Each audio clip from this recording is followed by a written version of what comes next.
இவர் செஞ்ச ஒரு அற்புதமான இவருடைய குழுவினர் செஞ்சது என்ன தெரியுங்களா? இன்றைக்கு வரைக்கும் இந்தியாவையே அப்படியே மிரட்டிக்கிட்டு இருக்குங்க. புரட்டி போட்ட மாதிரி ஒரு விஷயத்தை செஞ்சு காமிச்சார். அது என்னன்னு தானே கேட்குறீங்க?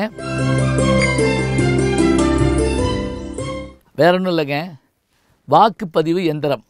இதை இவரும் இவருடைய குழுவினர் தான் உருவாக்கி காட்டுறாங்க பெல்லிருந்து. அதுலேயும் அந்த வாக்குப்பதிவு எந்திரம் முதல்ல கேரளாவில் தான் பயன்படுத்தப்பட்டது.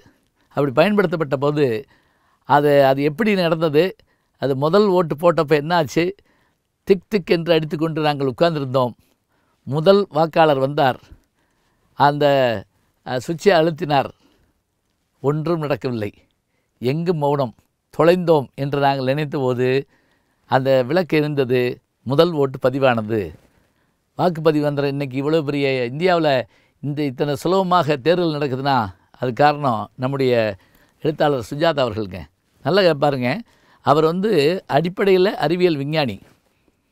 விமானம் பற்றி பார்க்கணுமா, வானமனும் வீதியிலே ஒரு நாவலை படித்து பாருங்கள். துப்பாக்கின்னா என்ன, விமானம்னா என்ன, அவ்வளவையும் நமக்கு எடுத்து காட்டியிருப்பார். அதே போல் விஞ்ஞான கதைகள் சொல்கிற போது அதுக்கு 2 பேர் வச்சுருப்பார்.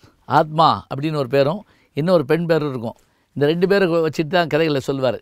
எல்லா கதைகளிலும் இந்த 2 பேர் வருவாங்க. நிர்வாண நகரம் வந்த பிறகும் அதே மாதிரி இன்னும் சில அறிவியல் கதைகள் வந்த பிறகும் இவருக்கு பெரும் வாசகர் கூட்டம் வர ஆரம்பிச்சது. எழுத்தாளர் சாவி அவர்கள் புதிய எழுத்தாளர்கள் அறிமுகப்படுத்துறதோட அவங்களுடைய கதைகளை மக்களை படிக்க வைக்கிறதுக்கு புது புது உத்திகளை கையாளுவார். உதாரணமாக சொல்கிறதா இருந்தால், சுஜாதாவை சந்திக்க விரும்புகிறீர்களா, தாசப்பிரகாஷ் ஹோட்டலுக்கு வாருங்கள்ட்டார். கூட்டம் கட்டி ஏறிச்சு. அங்கே கீழ்ப்பாக்கத்தில் தாசப்பிரகாஷுங்கிற ஹோட்டல் அந்த காலத்தில் ஐஸ்கிரீம் இது ரொம்ப பிரமாதமானது. பெருங்கூட்டம் நிற்கிது. கூட்டத்துக்கு நடுவில் சுஜாதாவும் இருக்காராம். அவரே சொல்கிறாரு, தம் அடிச்சுக்கிட்டு நான் நின்றுட்டு இருந்தேன். எல்லோரும் என்ன நினச்சிட்டு இருந்தாங்கன்னா, ஒரு அழகான இப்போ இளம்பெண் வரப்போகிறான்னு எதிர்பார்த்துக்கிட்டு இருந்தாங்க. நான் தான் சொல்லி என்னை அறிமுகப்படுத்தினப்ப பெரும் கரகோஷம் எழுந்தது ஏமாற்றத்துடன் அப்படிம்பார் அவர். அப்புறம் அவரோட அந்த உரையாடுறது. அப்புறம் என்ன ஆச்சுறீங்களா, அவர் எழுத ஆரம்பித்தாருங்க. ஆனந்தவுடன், குமுதம், குங்குமம், தினமணி கதிர், அதே மாதிரி மாதநாவல், கல்கி, எல்லாத்துலையும் எழுத ஆரம்பித்தார். ஒரு இடத்துல எழுதினார், நான் என்னுடைய துணிகளில் லாண்ட்ரி கணக்கு போடுவதற்காக எழுதினால் கூட அதை பிரசுரிப்பதற்கு பத்திரிகைகள் இருக்கின்றன. அது ஜாலியாக தான் சொன்னார், வேறு ஒன்றும் இல்லை. இப்போ சிறுகதை எழுதினார், நாவல் எழுதினார். அதுலேயும் சிறுகதைகளில் 2 சிறுகதை மறக்கவே முடியாதுங்க. ஒன்று நகரம், மதுரை பெரியாஸ்பத்திரி எப்படி இருக்கும், அவ்வளோ அருமையாக சொல்லியிருப்பார்.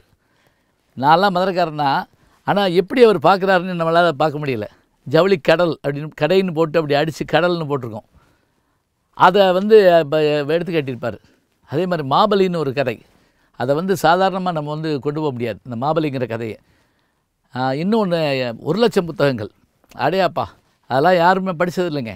1,00,000 புத்தகம்லாம் படித்து பார்த்திங்கன்னா யாழ்ப்பாண நூலகம் எரிஞ்ச விஷயத்தை அப்படி அருமையாக சொல்லியிருப்பார். அதே மாதிரி சரித்திர நாவல்களை விட்டு வைக்கல. ரத்தம் முறை நிறம் எழுதினார். காந்தலூர் வசந்தகுமாரன் எழுத ஆரம்பித்தார்.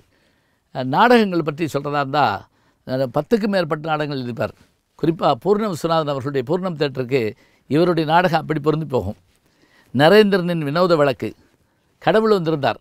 இந்த 2 நாடகத்தை நடித்தாலும் சரிங்க, படித்தாலும் சரிங்க, அப்படி நல்லாயிருக்கும். சில நாடகங்கள் நடிக்க மட்டும் முடியும், படிக்க முடியாது. சில நாடகங்கள் படிக்க மட்டும் முடியும், நடிக்க முடியாது. ஆனால் 2மாக சேர்ந்த நாடகம் சுஜாதாவுடைய நாடகங்கள் தான். பாரதியார் வீடு, வாசல், ஊஞ்சல், நிறைய எழுத ஆரம்பித்தார். சரி, இதுக்கு மேலே இவர் கவிதைகள் எழுதியிருக்கார். நைலால் ரதங்கள் அப்படின்னு கவிதைகள் எழுதியிருக்காரு. ஒரு சினிமாவுக்கும் பாட்டு எழுதினாருங்க. எல் வைத்தியநாதனுடைய இசையில் வந்துச்சு. வேண்டும் வேண்டும் சம்சாரம் அப்படின்னு ஒரு பாட்டு கூட எழுதியிருப்பார். அதுக்கு மேலே சொல்கிறதா இருந்தால், திரையுலகில் இவருடைய கதைகள்லாம் படமாக்கப்பட்டன. அதில் ரோஜா படம், அதே போல் சங்கர் மணிரத்னத்தோடு சேர்ந்து பல படங்கள் இவர் பண்ணியிருக்காரு. சங்கருடைய படங்கள், இந்தியன் 2 இனிமேல் வரப்போகுது, இந்தியன் பண்ணார். அதே மாதிரி எந்திரன், ஆனந்தவுடன் எழுதிட்டு வந்த ஜினோங்கிற கதை, மீண்டும் ஜினோ எழுத ஆரம்பித்தார். பிரிவோம் சந்திப்போம்னு ஒரு நாவல் எழுதினார். அதில் ஒரு பகுதி முடித்த பிறகு 2வது பகுதி எழுதுறதுக்காக ஆனந்தவுடன் ஆசிரியர் அவர் அமெரிக்காவுக்கு அனுப்பினார். அந்த 2ஆம் பகுதி முழுவதும் அமெரிக்காவில் எழுதப்பட்டது. அது மதுமிதா அப்படிங்கிற கேரக்டர். அதுவும் அவன் காதல் வயப்பட்டிருக்கப்போ எப்படி எழுதினான்னா, அவன் காலையிலேருந்து மதுமிதாவை கையில் தள்ளி மதுமிதாவை முகத்தை கழுவி மதுமிதாவினுடைய சோப்பை போட்டு மதுமிதாவுடைய துண்டில் துவட்டி அப்படின்னு பூராமே அதை வந்து அவன் நினப்பு எப்படி இருந்துச்சு அப்படின்னு சொல்லிட்டு அந்த கதையை முடிச்சிருப்பார். அவ்வளவு அருமையான கதை. எனக்கு ஒரு மகிழ்ச்சி என்ன தெரியுங்களா, இவரை பார்க்கணுங்கிற எண்ணம் எனக்கு இருந்தது.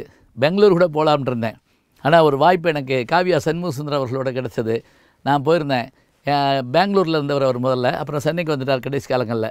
அப்போ மயிலாப்பூரில் இருந்தப்போ என்னை அறிமுகப்படுத்தினார். பேராசிரியர் ஒன்றா சரின்னு பேசாமல் இருந்தார். அப்புறம் நான் கொஞ்சம் நேரம் பேச என்ன பண்ணார்,